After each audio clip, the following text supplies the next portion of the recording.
Are you a servant or a cynic? We see in verse 1, now in these days, we're kind of picking up, Luke's giving us a summary of what's going on. We're not even a year out in the existence of the church. We're still in 33 AD. Right? So Jesus lived, died, arose, ascended, the church starts, all this stuff's been happening in the first 5 chapters of Acts. Now we come to Acts 6. We're still in the first year. We don't know exactly when it is in that year, but it's still AD 33. And Luke is writing and telling us, in these days, when the church was just beginning, when the disciples were increasing in number, it's talking about Christians, we keep seeing that more and more Christians kept getting saved. They kept putting their faith in Jesus for salvation. When they were increasing in number, a complaint by the Hellenists arose against the Hebrews. Okay, so that word Hellenist, it looks weird, like, right? We go, what does that even mean? Hellenists, are those like demon worshipers? No, the word Hellenist meant Greek-speaking Jews.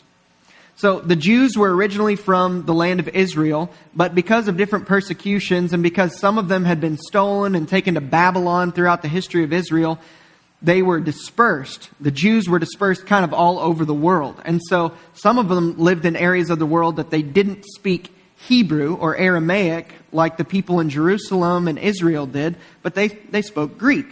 And so the Hellenists, those are Jews from birth and descent, but they speak Greek.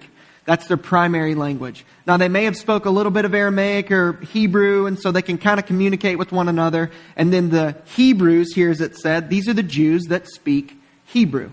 So what you've got in the early church is 2 people groups, as it were, from kind of dispersed places. One speaks Greek primarily, and one speaks Aramaic or Hebrew primarily.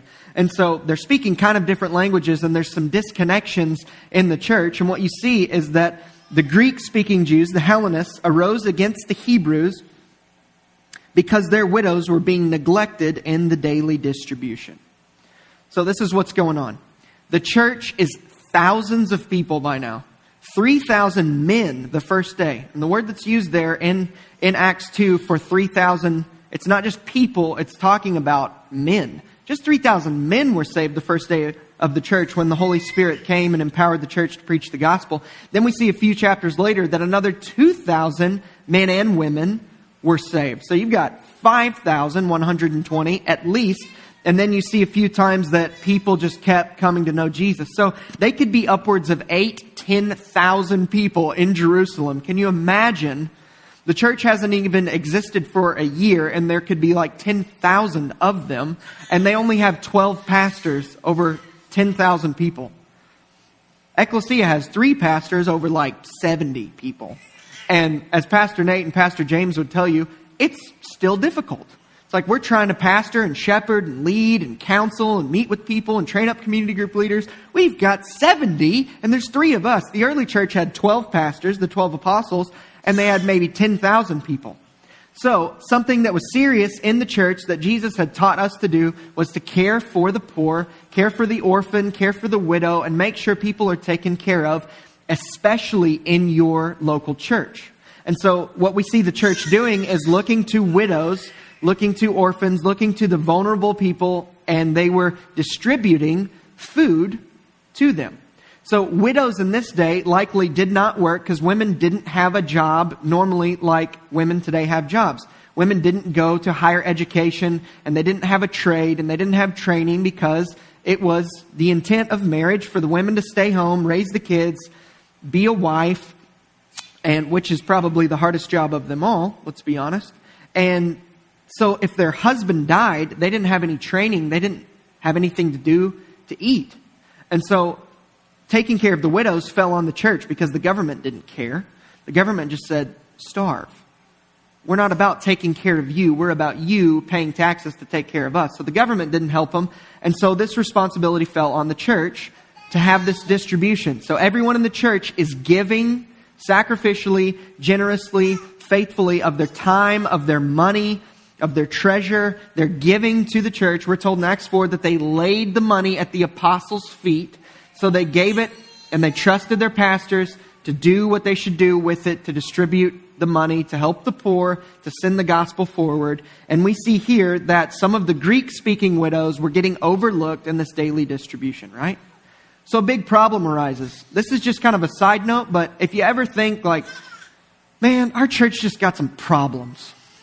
Or man, why is it that every church I go to, they've got just a bunch of stuff that ticks me off. They don't do a good job with it and, whatever. The early church with the apostles who walked with Jesus, who were trained, they went to ministry school, seminary, at the seminary of Jesus. They're pastoring a church, the first church, and they've got problems too.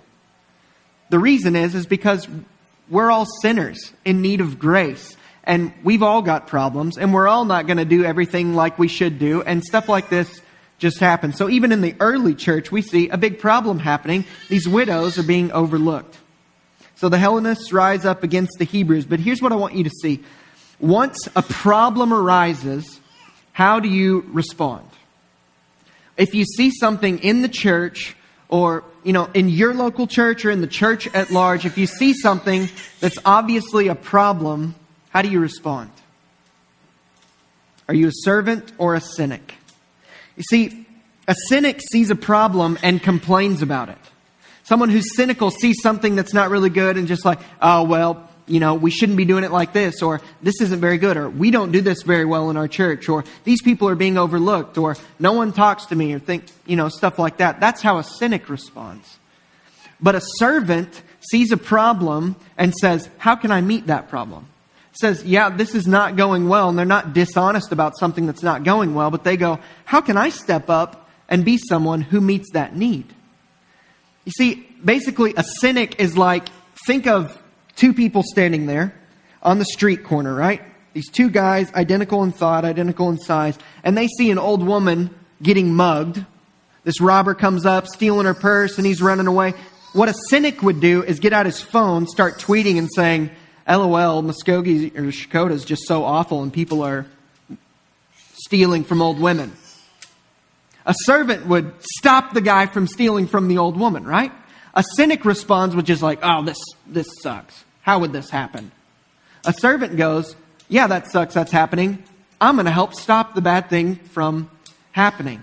And it seems simple, right? If you're standing there and an old woman's getting mugged, you're like, yeah, I'm going to stop it. I'm not just going to tweet about it.